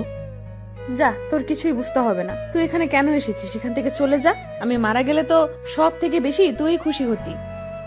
সবাই আপনাকে দেখতে আসতে বলেছে, তাই দেখতে আসছি। কি? সবাই দেখতে আসতে বলছি তাই তুই আমাকে দেখতে আসছিস? তার মানে তুই আমাকে মন থেকে দেখতে আসিসনি? আচ্ছা এইসব বাদ দেন তো, জন্মদিনের উপহারটা কেমন লাগছে আপনার? অনেক ভালো। উপহারটা পাওয়ার খুশি ঠেলায় তো নিজের জীবনটা দিয়ে দিতে চাইছিলাম, কিন্তু পারলাম না। খুশি হননি কেন? আজ থেকে তো আপনি মুক্ত। এখন থেকে নিজের ইচ্ছা মতো চলতে পারবেন, প্রেম করতে পারবেন, ঘুরতে যেতে পারবেন। ডিভোর্স পেপারে সাইন করতে গিয়ে তোর কি একটু বুক কাঁপেনি? না, আমি শুধু আপনার ইচ্ছাটা পূরণ করতে চাইছি। তুই জীবনেও আমাকে বুঝবি না। আমার কাউকে বুঝতে হবে না। আমরা কথা বলছি, আমার সময় আম্মু এসে বলল, কি রে, তোদের কথা বলা শেষ হয়েছে? আমরা তো কথাই বলি নাই, কথা শুরুই হয় নাই, শেষ হয় নাই, কথা শেষ হবে কি করে? সুফিয়া তামান্নাকে আমার বাসায় নিয়ে যায়, কিছুদিন আমার বাসায় রেখে তারপর পাঠিয়ে দেব। তুই যেটা ভালো মনে করিস। বাহ, দুজনের বন্ধুত্ব টিকিয়ে রাখার জন্য মাঝখানে আমাকে বলি দেওয়া হলো। আমি কেবিন থেকে বের হয়ে যাচ্ছি। আসার সময় আম্মু বলল, কি রে, তুই কোথায় যাস? বাসায় যাচ্ছি। আবার কোথায় যাব? যা, তামান্নাকে ওদের বাসায় দিয়ে আয়। আমি কিছু না বলে চুপচাপ দাঁড়িয়ে আছি। সেটা দেখে আম্মু আবার বলল, কি রে, আমি কি বলছি কথা কানে যায় না? আরে দিয়ে আসবো তো, সমস্যা নাই, কিন্তু তুমি এমন করছো কেন? চুপচাপ গিয়ে একটা সিএনজি নিয়ে আয়। তারপর আমি আর কিছু না বলে বাহিরে গিয়ে একটা সিএনজি থেকে নিয়ে আসলাম। তারপর আমি তামান্নার আম্মু সিএনজিতে উঠে ওদের বাসার উদ্দেশ্যে রওনা দিলাম। সানি আর আইমানকে বললাম আম্মুকে ঠিক মতো বাসায় পৌঁছে দিতে। গাড়ির মধ্যে কেউ কোনো কথা বলি না। গাড়ি থেকে নেমে তামান্নাকে ধরে ধরে বাসার ভিতরে নিয়ে যাচ্ছি, কিন্তু ফকিন্নিটা হাঁটতে পারছে না। ইচ্ছা না থাকা সত্ত্বেও ওকে কোলে নিতে হলো। তারপর ওকে কোলে করে নিয়ে ওর রুমে রেখে আসলাম। বাহ, ফকিন্নিটার মনে মনে লাড্ডু ফুটছে। আমিও খুশি, কখনো ওকে এভাবে স্পর্শ করিনি। কিন্তু জানো, তুমি তো জানো না তোমার জন্য আমি কি পরিমাণ বাস রেডি করতেছি। বাস থেরাপি দিয়েই আমি তোমার অহংকার মাটিতে লুটাবো। তুমি টেরও পাইবা না আমি কি জিনিস। যাই হোক, বাসের ভিতরে নিয়ে আমি তামান্নাকে রুমে নিয়ে গিয়ে খাটের উপর শুয়ে দিলাম। ও আল্লাহ গো, মেয়েদের এত ওজন আগে জানা ছিল না। দেখলে মনে হয় ফু দিলে বাতাস উড়ে যাবে, কিন্তু আজ কোলে নিয়ে বুঝতে পারলাম এত ওজন কি বলবো। তামান্নাকে খাটে রেখে আমি হাঁপাতে লাগলাম। আমার এমন অবস্থা দেখে তামান্না হাসতে লাগলো। যাই হোক, ওকে বাসায় রেখে আমি চলে আসতে লাগলাম। এমন সময় পিছন থেকে ডাক দিয়ে তামান্না বলল, শিহাব, জি কিছু বলবেন? বলছি আমি আজকে না গেলে হয় না? না, আমাকে বাসায় যেতেই হবে। অফিস থেকে আসছি, এখনো ড্রেস চেঞ্জ করিনি। আচ্ছা, তো কিছু খাইছো কি? না, খাবার সময় পাইনি, বাসায় গিয়ে খাবো। এখান থেকে খেয়ে যাও। No thanks. আর কিছু না বলে সোজা হাঁটা দিলাম। তামান্নার আম্মু অনেকবার করলো থেকে যেতে, কিন্তু আমি না করে দিয়ে বিদায় নিয়ে বাড়িতে চলে আসলো। তারপর বাসায় এসে ফ্রেশ হয়ে নাস্তা করে শুয়ে পড়লাম। এভাবে আরো কিছুদিন কেটে গেল। এর মধ্যে আমি আর তামান্নার সাথে কোনো যোগাযোগ করিনি। মাঝে মাঝে তামান্না আমাকে কল দিত, কিন্তু আমি ধরতাম না। কিছুদিন পর সকালবেলা হঠাৎ অফিসে যাওয়ার জন্য রেডি হচ্ছি, এমন সময় আম্মু এসে বলল, কি রে, অফিসে যাচ্ছিস? হ্যাঁ, কিছু বলবে? তোর অফিস কয়টায় ছুটি? বিকাল 4টায়, তবে কাজের চাপ বেশি হলে দেরি হতে পারে। না, বলছিলাম যে অনেকদিন হলো মেয়েটাকে দেখি না, যদি অফিস শেষে তামান্নাকে বাড়ি নিয়ে আসতি। সরি আম্মু, আমি পারবো না। যার আসার সে নিজেই আসবে। এটা কেমন কথা? একটা মেয়ে একা একা কি করে আসবে? যেভাবে খুশি সেভাবে আসবে। আমি কিছু জানি না।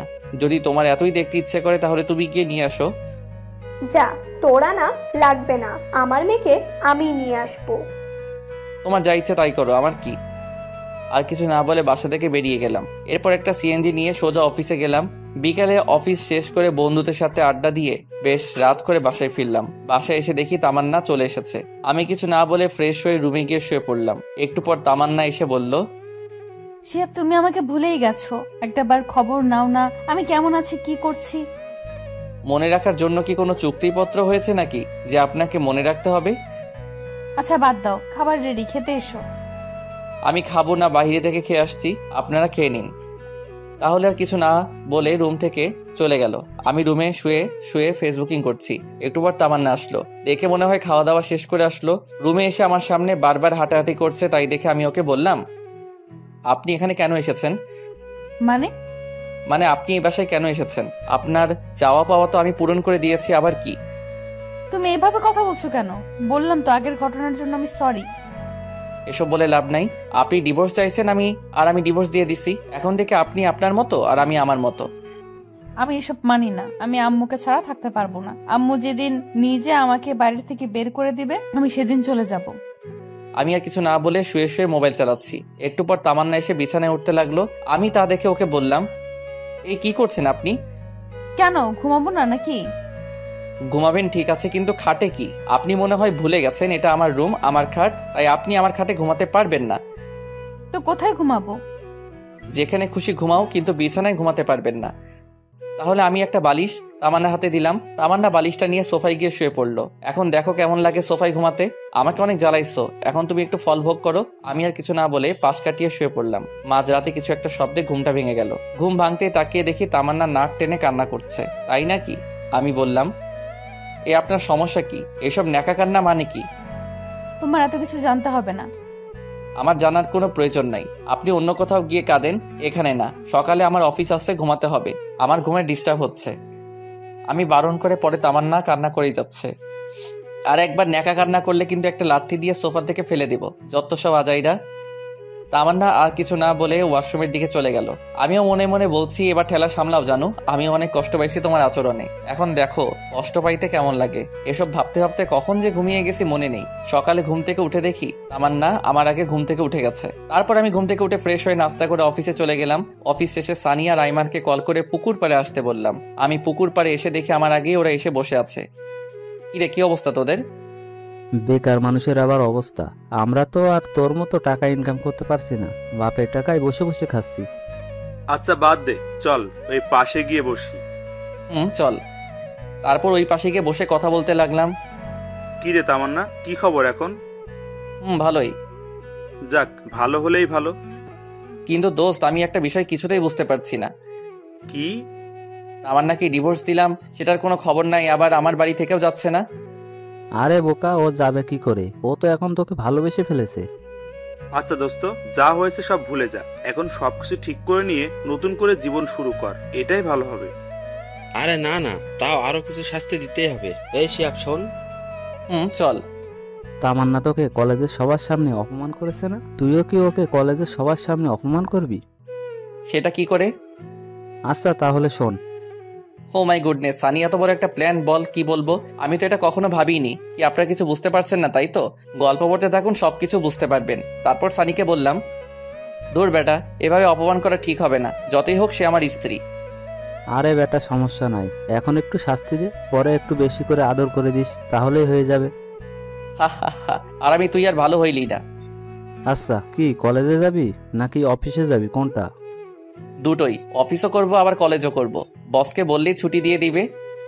আচ্ছা, তাহলে তো তোর আর কোনো সমস্যা নাই। এরপর আরো কিছুক্ষণ সবাই মিলে বসে আড্ডা দিলাম। তারপর আমি বাসায় ফিরলাম। বাসায় ফিরে ফ্রেশ হয়ে নাস্তা করে সানির প্ল্যান অনুযায়ী মোবাইলটা সাইলেন্ট করে কানে ধরে কথা বলার অভিনয় করতে লাগলাম। পাশেই তামান্না ছিল। মানুষ প্রেম করে যেমন রোমান্টিক কথা বলে, আমি তেমনই রোমান্টিক কথা বলছি। এসব দেখে রেগে ফুলতে লাগলো। আমি আরো জোরে জোরে হেসে কথা বলতে লাগলাম। অনেকক্ষণ বক বক করার পর ফোনটা রেখে দিলাম। আসলে কোনোদিন প্রেম করিনি তো, তাই বেশি কথা বলতে পারলাম না। আমি তামান্নাকে দেখিয়ে ফোনে একটা কিস দিলাম। তামান্না এসে আমার সামনে দাঁড়ালো। কিছু বলবেন? মেয়েটাকে? তা দিয়ে আপনার কি কাজ? অনেক কাজ আছে, সেটা তোমার না জানলেও চলবে। আগে বলো মেয়েটাকে। আমার ভবিষ্যৎ বউ আবার কে? বাসায় বউ রেখে অন্য মেয়ের সাথে কথা বলতে লজ্জা করে না? কি বাসায় বউ মানে? কে বউ? কার বউ? কিভাবে বউ? আমি তোমার বউ, আবার কে? আপনি ভুলে যাবেন না আপনাকে আমি ডিভোর্স দিয়ে দিয়েছি, সো আপনি আমার কেউ নন। মানে কি বলছো সব তুমি? আপনি যা শুনেছেন তাই বলেছি। আর হ্যাঁ, আমার কোনো পার্সোনাল ব্যাপারে আপনি নাক গলাতে আসবেন না। আমি আম্মুকে বলে আপনাকে আপনার বাসায় পাঠানোর ব্যবস্থা করছি। শিহাব, আমি যা করেছি তার জন্য সত্যি আমি অনেক লজ্জিত। প্লিজ আমাকে মাফ করে দাও। আমি সরি তো। আমি ওর হাত আমার হাত থেকে এক ঝাড়ি দিয়ে ছাড়িয়ে নিলাম। এরপর আমি সেখান থেকে রাগ দেখিয়ে ছাদে চলে গেলাম। তারপর ছাদে গিয়ে দরজা আটকে দিয়ে একা একা লুঙ্গি ডান্স করতে লাগলাম। ফকিনি, যখন আমি তোর পিছনে ঘুরতাম, পাগলের মতো ভালোবাসতাম, তখন তুই আমার 2 টাকার দামও দিতি না। এবার দেখ কেমন লাগে। একটু পর ছাদ থেকে নেমে এসে ডিনার করে রুমে গিয়ে শুয়ে পড়লাম। তামান্না যথারীতি একটা বালিশ নিয়ে সোফায় ঘুমিয়ে পড়লো। রাতে কেন জানি ঘুমটা ভেঙে গেল। ঘুমটা ভাঙতেই দেখলাম তামান্না কুটি মেরে শুয়ে আছে। ওর মায়াবী সুন্দর চেহারাটা দেখে আবারও ক্রাশ খেলাম। আসলেই ঘুমন্ত মানুষকে সত্যি অনেক সুন্দর এবং অনেক মায়াবী দেখতে লাগে। তামান্নার দিকে একটু ভালো করে তাকিয়ে দেখলাম মেয়েটা ঠান্ডায় কাঁপছে। তারপর আমি বিছানা থেকে উঠে গিয়ে কম্বলটা ওর গায়ে দিলাম। মোবাইলে সময় দেখলাম, একটু পর ফজরের আজান দেবে, তাই আর ঘুমালাম না। বিছানা থেকে উঠে এসে আজান দেওয়ার সাথে সাথে মসজিদে গিয়ে নামাজ আদায় করে আসলাম। নামাজ পড়া শেষে একটু হাঁটাহাঁটি করলাম। বাসায় এসে দেখি তামান্না মুখ টিপে টিপে হাসছে। মনে হয় কম্বলটা দেওয়ার কারণে এত খুশি। বালিকা এত খুশি হওয়ার কিছু নাই। একটু অপেক্ষা করো আর দেখতে থাকো শিহাব কি জিনিস। তুমি আমাকে যে কষ্ট দিয়েছো তা সুদে আসলে পরিশোধ করে নেব। সকালে নাস্তা করে রুমে এসে মোবাইল টিপতেছি, এমন সময় আম্মু এসে বলল, কি রে, আজকে অফিসে যাবি না? না আম্মু, আজকে ছুটি নিয়েছি। কেন রে, শরীর খারাপ নাকি? না আম্মু, অনেকদিন হলো কলেজে যাইনি, তাই ভাবছি আজকে কলেজে যাব। আর কলেজে একটু কাজও আছে। তামান্না আমার পাশেই ছিল। ও আমার কলেজে যাওয়ার কথা শুনে আম্মুকে বলল, আমি বলছিলাম কি, আমিও তো অনেকদিন হলো কলেজে যাই না, আর পড়াশোনাটাও ঠিকভাবে হচ্ছে না। যদি আজকে শিহাবের সাথে কলেজে যাই তাহলে কি কোনো সমস্যা হবে? আরে আমার আবার কি সমস্যা হবে? তোরা দুজন কলেজে যাবি, যা। ধন্যবাদ আম্মু। এই শিহাব, হ্যাঁ আম্মু বলো। বলছি তুই তামান্নাকে সাথে নিয়ে কলেজে যা। আমি পারবো না। পারবি না কেন? যে যার মতো কলেজে যাবে, আমি কাউকে নিয়ে যেতে পারবো না। এটা কেমন কথা? মেয়েটা একা একা কি করে কলেজে যাবে? যার যেভাবে খুশি যাক, আমি কাউকে নিয়ে যেতে পারবো না।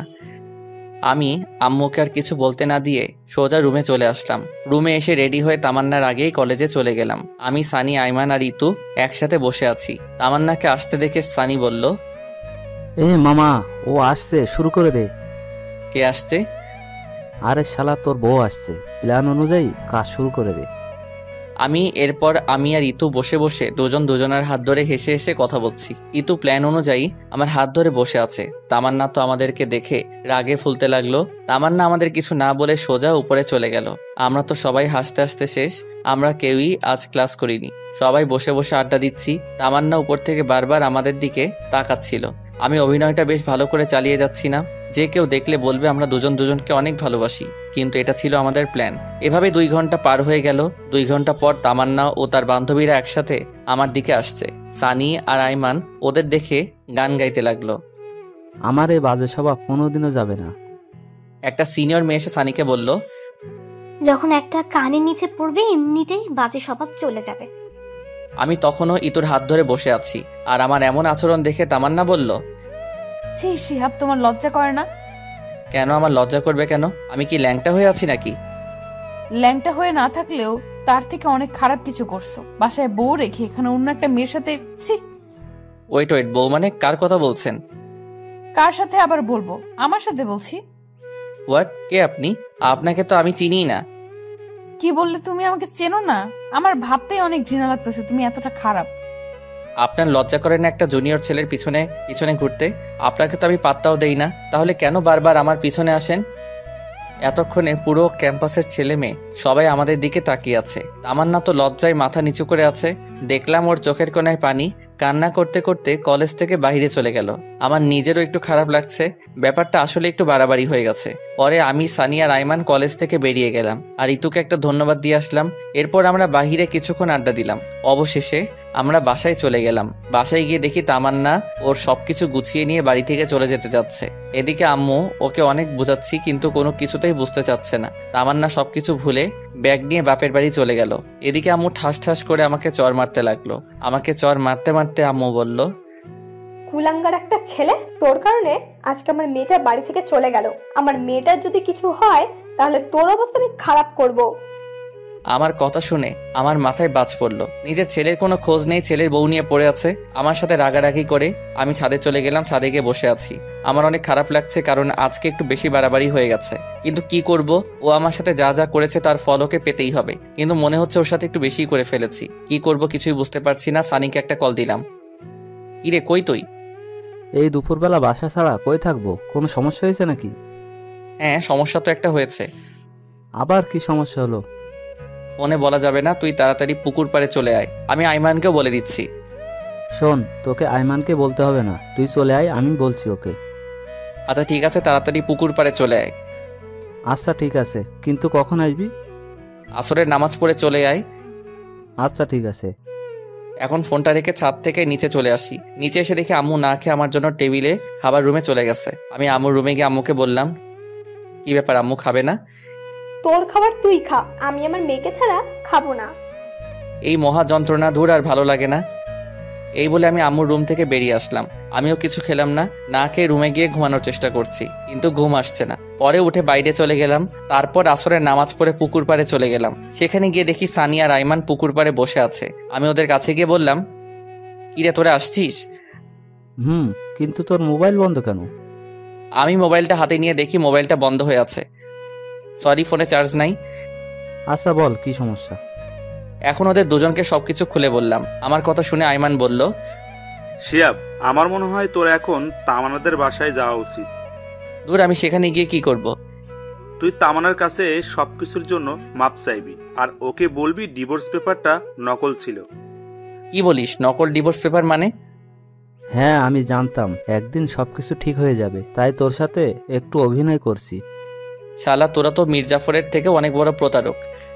আচ্ছা, এসব এখন বাদ দে তো। তুই তামান্নাদের বাড়িতে যাবি কিনা তাই বল। শালা, তোরা আমার সাথে যা করলি, আমি কোথাও যাব না। তাহলে বসে বসে আঙুল চোষ। তামান্না কি আমাকে মেনে নিবে? দেখলি না, তামান্না তোকে অন্য কারোর সাথে সহ্য করতে পারে না। সেটা তো আগে ছিল, কিন্তু কাল কলেজে ওর সাথে যা করলাম, তারপরেও কি ও আমাকে মেনে নিবে? চেষ্টা করতে তো আর নিষেধ নেই নাকি? তোকে তো আগেই বলেছিলাম, যা করবি চিন্তা ভাবনা করে করবি। শালা, তুই চুপ থাক। আজ তোর বুদ্ধিতেই এমন হয়েছে। আজ তোর কথা না শুনলে কিছুই হতো না। আরে, আমি কি জানতাম নাকি যে তামান্না ওর বাবার বাসায় চলে যাবে? আচ্ছা, এখন সব বাদ দে তো। এখন কি করা যায় সেটা ভাব। আচ্ছা চল, কিছু খেয়ে আসি আগে। তোর তো খাওয়া ছাড়া আর কোনো কথাই নেই। এই, তুই কি এখন ওদের বাসায় যাবি? না, যাব না। যদি যেতেই হয় তাহলে কাল যাব। ওদের সাথে আরো কিছুক্ষণ আড্ডা দিলাম। কিছুক্ষণ পর বাসায় গেলাম। রাত প্রায় 10টা, কিন্তু আম্মু খাইতে আসলো না। একা খাইতে বসছি, এমন সময় তামান্নার আম্মু ফোন দিল। হ্যালো। পুরোটা বলার আগেই তামান্নার আম্মু কান্না করে দিল। বাবা, তুমি কই? আমি তো বাসায়। আপনি কান্না করছেন কেন? কোনো সমস্যা হলো নাকি? তামান্না। আর কিছু না বলেই কল কেটে দিল। আমি আবার কল দিলাম, কিন্তু কল আর কেউ ধরছে না। না, আর বসে থাকা যায় না। তামান্নার যে আবার কি হয়েছে আল্লাহ ভালো জানে। আমি সানি আর আইমানকে কল করে রেডি হতে বলে আমি বাসা থেকে বের হয়ে একটা সিএনজি নিলাম। মাঝপথে সানি আর আইমানকে তুলে নিলাম। তারপরে আইমান আমাকে বলল, কি রে, এত রাতে আবার কি হলো? একটু আগে তামান্নার আম্মু ফোন করে কান্না করতে লাগলো। কিছুই বুঝলাম না। কেন, আবার কি হয়েছে? আমি তো জানি না। আমায় তো কিছুই বললো না, শুধু কান্না করছিল আর হুট করে কল কেটে দিল। তারপর আমি অনেকবার কল করলাম, কিন্তু ধরলো না। আল্লাহ জানেন কি হয়েছে। ওদের সাথে কথা বলতে বলতে তামান্নার বাসার সামনে চলে আসলাম। অনেকবার কলিং বেল বাজালাম, কিন্তু ভেতর থেকে কারো কোনো আওয়াজ নেই। দরজা ধাক্কা দিলাম, কিন্তু তাতেও কোনো কাজ হলো না। পরে সানি বলল দরজা ভেঙে ফেলতে। তারপর দরজা ভাঙার চেষ্টা করলাম, কিন্তু পারছিলাম না। তিনজনে অনেক কষ্ট করার পর দরজা ভেঙে ফেললাম। দরজা ভাঙার পর ভিতরে গিয়ে তো আমার মাথায় আকাশ ভেঙে পড়লো। তামান্নার বাম হাতটা কাটা, ফিনকি দিয়ে রক্ত বের হচ্ছে। তামান্না অচেতন অবস্থায় পড়ে আছে। রক্তে পুরো ফ্লোর লাল হয়ে গেছে। অতিরিক্ত রক্তক্ষরণের কারণে তামান্না জ্ঞান হারিয়ে ফেলেছে। ওর এই অবস্থা দেখে তো আমি ভয়ে কাঁপতে লাগলাম।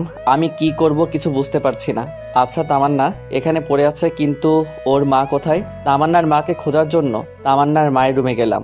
তামান্না মায়ের রুমে গিয়ে দেখলাম তামান্নার আম্মু খাটের উপর উল্টা হয়ে পড়ে আছে। খাটের উপর পা পিছলে পড়ে মাথায় আঘাত খেয়ে অজ্ঞান হয়ে আছে। দেখে মনে হচ্ছে তাড়াহুড়ো করতে গিয়ে পা মোচড় খেয়ে খাটের উপর জোরে পড়ে গেছে, যার কারণে মাথায় আঘাত লেগে অজ্ঞান হয়ে গেছে। কি করব কিছুই বুঝতে পারছি না। আমার শার্টটা খুলে তামান্নার হাত বেঁধে নিলাম, যাতে আর রক্ত না বের হয়। এরপর দুজনকে একসাথে হাসপাতালে নিয়ে গেলাম। ওদের দুজনকে এমার্জেন্সিতে দিয়ে আমি বাহিরে অপেক্ষা করছি। নিজের অজান্তেই চোখ দিয়ে পানি ঝরতে লাগলো। আজ শুধু আমার জন্যই এমন অবস্থা হলো। আমি যদি আজ এমনটা না করতাম তাহলে আজ কিছুই হতো না। তামান্নার জ্ঞান ফিরলেই ওর কাছে মাপ চেয়ে নিব। এরপর আমি সানি আর আইমানকে বললাম বাসায় চলে যেতে, কিন্তু ওরা গেল না। একটু পর ডাক্তার বাহিরে এসে বলল, আচ্ছা, রোগী আপনার কি হয়? আমার স্ত্রী হয়। শুনুন, রোগীর অতিরিক্ত রক্তক্ষরণ হয়েছে, জরুরি রক্তের ব্যবস্থা করুন। জি বলুন, কোন গ্রুপের রক্ত লাগবে? আমরা এখানে 3 জন আছি।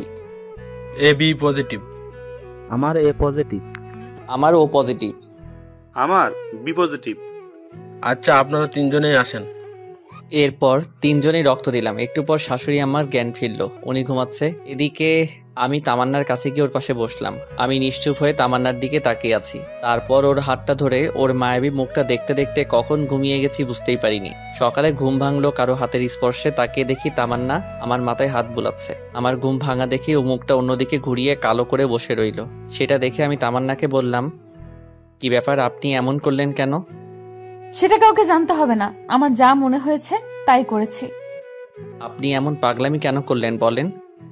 কি করব বলো? আমি তো তোমাকে কষ্ট দিয়েছি, অপমান করেছি, তোমার সাথে অনেক খারাপ ব্যবহার করেছি। তুমি তো কোনোদিন আমাকে ক্ষমা করবে না।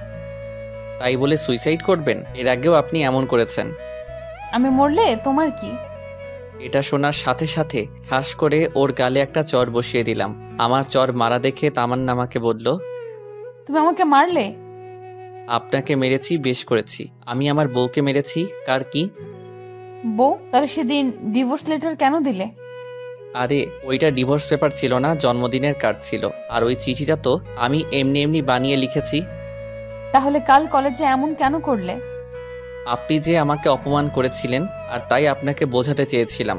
আপনার কেমন লাগে? অনেক হারামি তুই। আমি কি একটু ভেতরে আসতে পারি? আম্মু দরজার সামনে দাঁড়িয়ে বলল, না, এখন ভেতরে কারো আসা যাবে না। যদি কেউ আসতে চায় তাহলে পরে আসবে। তামান্না আমাকে জড়িয়ে ধরে এসব কথা বলল। এই কি করছেন? আম্মু দেখছে তো? দেখলি দেখুক, তাতে আমার কি? আমি আমার স্বামীকে আদর করব, কার কি? তাই বলে আম্মুর সামনে? এই হাদারাম, কিছু শেখ। আচ্ছা তোমরা তাহলে থাকো, আমি যাই। তাই বলে আম্মু শাশুড়ি আমার কাছে গিয়ে গল্প করতে লাগলো। এরপর আমি বাহিরে গিয়ে দেখলাম সানিয়া রাইমান দুজনে একটা টুলের উপর একজন আরেকজনের উপর উল্টো হয়ে শুয়ে আছে। দেখেই আমার প্রচুর হাসি পাচ্ছে। আমি পকেট থেকে ফোনটা বের করে কিছুক্ষণ ভিডিও করলাম। তারপর ওদের দুজনকে জাগালাম। এরপর সবাইরে নাস্তা করার জন্য বাহিরে গেলাম। সকালে নাস্তা করা শেষে তামান্নার জন্য নাস্তা প্যাকেট করে নিয়ে আসলাম। নাস্তার প্যাকেট নিয়ে ডাক্তারকে বললাম, ডাক্তার সাহেব। জি বলেন। আমি কি আমার রোগীদের বাসায় নিয়ে যেতে পারি? জি পারবেন, তবে শুধুমাত্র আপনার শাশুড়ি মাকে। আপনার স্ত্রীকে আরো 2 দিন রাখতে হবে। আচ্ছা ঠিক আছে। এরপর আমি আম্মুর কাছে গিয়ে বললাম, ডাক্তার বাসায় যেতে বলল। ওকে, তাহলে সবাইকে নিয়ে বাসায় চল। এখানে থেকে কি করব? আম্মু শুধু আন্টিকে নিয়ে যেতে। আমি শুনেছি তামান্নাকে আরো 2 দিন থাকতে হবে এখানে। তুমি ওনাকে আমাদের বাসায় নিয়ে যাও, কিছুদিন রেস্ট নিক। আচ্ছা ঠিক আছে, কিন্তু তামান্নাকে কে সামলাবে? আম্মু আমি আছি। কেন? আচ্ছা, তাহলে তুই ওর ভালো করে যত্ন নিস। আমরা যাই। আচ্ছা ঠিক আছে, যাও। এরপর সানিয়া রাইমানকে সাথে দিয়ে আমি এবং আমার আম্মুকে বাসায় পাঠিয়ে দিলাম। এরপর আমি তামান্নার কাছে গেলাম। এখন কি অবস্থা আপনার? আগের থেকে একটু ভালো। এই শোনো না। হ্যাঁ বলেন। আমি না একজনকে খুব ভালোবাসি। কাকে? আমার এই জুনিয়র বরটাকে। কথাটা শোনো। আমি একটু অন্যদিকে তাকিয়ে মুচকে মুচকে হাসতেছিলাম। হঠাৎ তামান্না আমার মুখটা টেনে ওর মুখের কাছে নিয়ে একটা ভালোবাসার ছোঁয়া এঁকে দিল। আর তারপর বলল, এই আমাদের বিয়ে হয়েছে ঠিক, কিন্তু আমরা তো এখনো বাসর করিনি। চলো না আজকে আমরা বাসর করে নেই। একদমই না। ডাক্তার বলেছে আপনাকে আরো 2 দিন এখানে থাকতে হবে। তাই যা হবার বাসায় গিয়ে হবে। এখানে চুপচাপ রেস্ট নেন। এমনি রোমান্টিক ভাবে আরো 2 দিন পেরিয়ে গেল। তারপর আমি তামান্নাকে নিয়ে বাসায় ফিরলাম। কিন্তু তাহলে দরজার সামনে দাঁড়িয়ে পড়লো, ভিতরে যেতে চাচ্ছে না। তাই দেখে আমি বললাম, কি ব্যাপার, এখানে দাঁড়িয়ে থাকলেন কেন?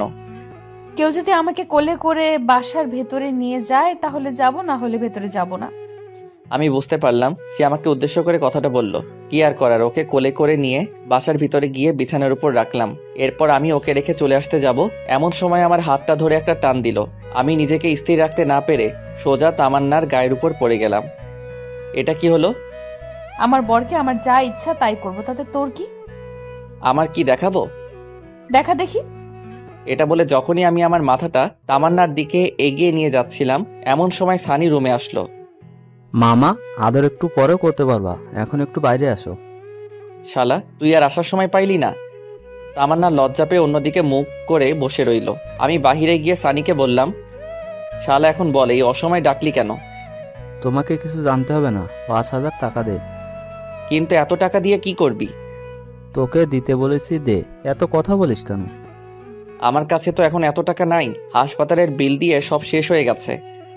আচ্ছা ঠিক আছে, তোকে দিতে হবে না, থাক আমরা যাই, আর বিকালে পুকুর পাড়ে আসিস, আড্ডা দেওয়া যাবে। আচ্ছা ঠিক আছে। এরপর সানি আর আইমান চলে গেল। এরপর আমি গোসল করে তামান্নাকে নাস্তা করিয়ে আমিও নাস্তা করে একটু রেস্ট নিলাম। বিকেলবেলা পুকুর পাড়ে চলে গেলাম।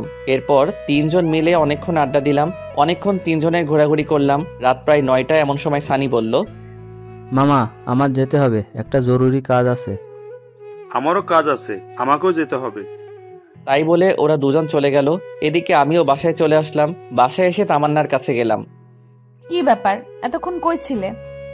এই তো একটু বাইরে ছিলাম। কেন, আপনার কোনো সমস্যা হয়েছে কি? ওই, তুমি এখনো আমাকে আপনি করে বলছো মানে?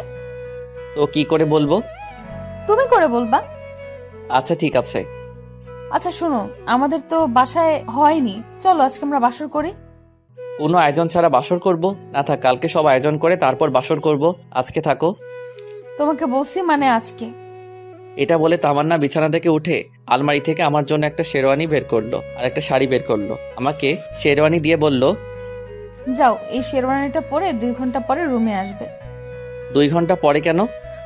সেটা আসলেই বুঝতে পারবে, এখন যাও। আচ্ছা, এখানে পরে নেই না? তোমাকে বলছি না বাইরে যেতে।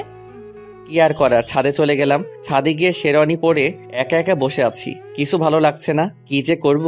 1 ঘন্টা 45 মিনিট হয়ে গেল, আর ভালো লাগছে না। যখনই ছাদ থেকে নামতে যাব এমন সময় সানিয়া রাইমান সামনে আসলো। কিরে, তোরা এত রাতে এখানে কি করিস? কাজ করতে করতে জীবনটা শেষ মামা। এত রাতে কি কাজ করলি? আরে শালা, তোর বাসের ঘর সাজানো। তোদের কে সাজাতে বলেছেন? কেউ না, আমরা নিজেরাই সাজিয়েছি। এখন তাড়াতাড়ি নিচে যা, তামান্না তোর জন্য অপেক্ষা করছে। একটু আড্ডা দিয়ে তারপর যাই। আজকে কোনো আড্ডা হবে না, তুই যা, তোর জন্য আজকে স্পেশাল দিন।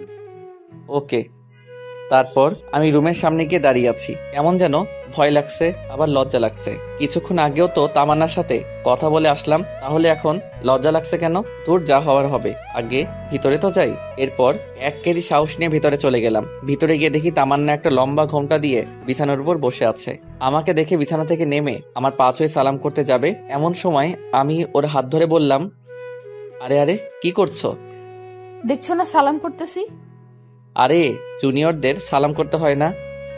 কে বলেছে তুমি আমার জুনিয়র? মাত্র 1 বছর, এটা কোনো ব্যাপার না। আর স্বামী হিসাবে তুমি সবসময় আমার উপরে থাকবে। ঠিক আছে মহারানী, কিন্তু আপনাকে আমার পা ছুঁয়ে সালাম করতে হবে না। আপনার জায়গা আমার পায়ে নয়, এই বুকে, বুঝলেন? হ্যাঁ বুঝলাম, এখন চলো। কোথায় যাব? ছাদে। ছাদে কেন? চাঁদ দেখবো তাই। আচ্ছা ঠিক আছে চলো। এভাবে তো যাব না। তাহলে কিভাবে যাবে? আমাকে কোলে করে নিয়ে যেতে হবে। ওরে আল্লাহ, কি বলেন এইসব? এখন কোলে করে নিয়ে চলো, না হলে সারা রাত সোফায় ঘুমাতে হবে। কি আর করবো, হাতিটাকে কোলে করে নিয়ে ছাদে গেলাম। ছাদে গিয়ে ওকে নামিয়ে দিয়ে আমি হাঁপাতে লাগলাম। ওরে আল্লাহ, একটা মেয়ে মানুষ এত ওজন হয় কি করে? এইটুকুতেই এই অবস্থা? এখন থেকে রোজ কোলে করে নিয়ে আসতে হবে। মানে? সব কথার মানে বলতে হয় না, কিছু কথার মানে বুঝে নিতে হয়। আচ্ছা চলো, কিছুক্ষণ হাঁটাহাঁটি করি। ওকে।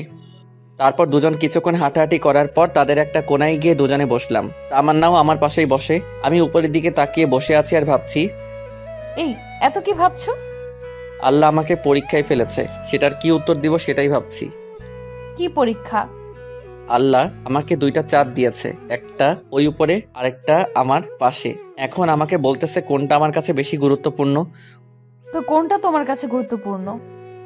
উপরেরটা তো শুধু রাতে আমার সাথে থাকবে, কিন্তু সকাল হলেই হারিয়ে যাবে। কিন্তু পাশেরটা সব সময় থাকবে। কিন্তু কথা হচ্ছে, যদি কখনো পাশে থাকা চাঁদটা চলে যায়, তাই ভাবছি কোনটা আমার জন্য গুরুত্বপূর্ণ।